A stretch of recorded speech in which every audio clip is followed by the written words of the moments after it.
Ve své poradenské praxi se často setkávám s takovým názorem, s takovou myšlenkou, kterou vyslovují mé klientky, proč právě já?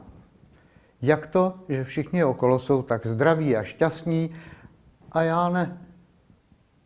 A samozřejmě ten problém je v tom, že je to blud. Ti lidé okolo nejsou zdraví a šťastní. Statistiky říkají něco úplně jiného. Například britská studie lékařská říká, že 40% obyvatelstva Evropské unie potřebuje psychiatra. Nebo astma, které u dětí bylo jen u 3% dětí v 90. letech, teď postihuje 10 až 17% podle různých zdrojů. A takhle je to se spoustou dalších chronických, takzvaně nevylečitelných nemocí. Lidé nejsou zdraví a nejsou šťastní.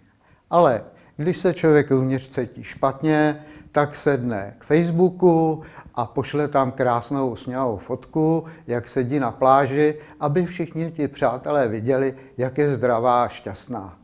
A je to prostě přetvářka, která funguje na těchto sociálních sítích a která způsobuje, že se cítí lidé vyloučení a špatně. O tom napsala knížku jedna australská mladá psycholožka a říká, když jsem za tu knížku dostala cenu, tak jsem měla všechny důvody, jak byla zdravá a šťastná, ale nebyla jsem.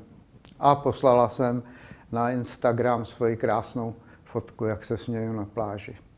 Takže my žijeme v takovéhle přetvářce, která je živená médii a televizí a cítíme se vyloučení, protože trpíme tím či oním problémem těla a mysli a obvykle mnoha.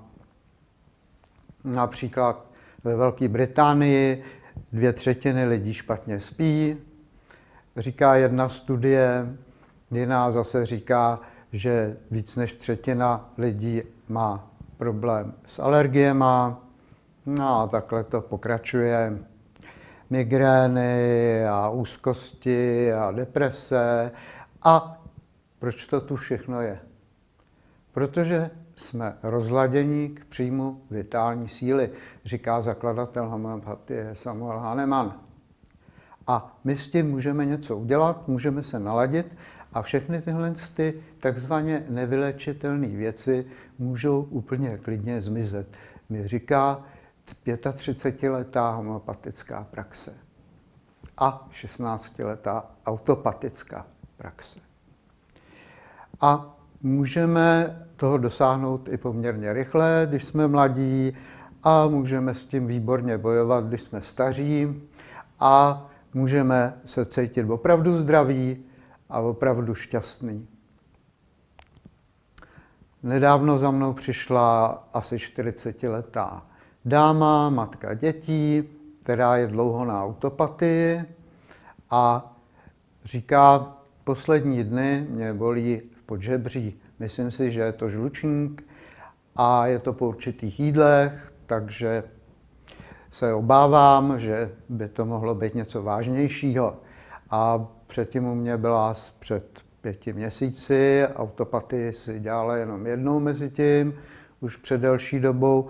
No a pak si ji udělala párkrát s malým množstvím vody a já jí povídám, no jo, ale to je chyba, protože vy jste měla předtím 30 minut, to je 60 litrů zdechu a tak se to měla zopakovat. Nemáme jít dolů s potencí neboli s ředěním, když se nám už v minulosti osvědčilo. No a tak si udělala 30 minut dech, 60 litrů a přišla zase za měsíc a říká, no ty bolesti podžebří mě přešly, ale vydrželo to jenom 10 dní a zase se to vrátilo. A tak já jí zase na to opáčím, no jo, to je krátké působení. To znamená, že ta potence byla co? Dáma je vzdělaná v autopatii. byla nízká, 60 litrů bylo málo u vás. Tak půjdeme na 40 minut, 80 litrů. Za pár dní jsem se dozvěděl, že jí velmi rychle, druhý, třetí den, všechny zase ty potíže přešly a cítí se zdravá, šťastná. Už je to pár měsíců.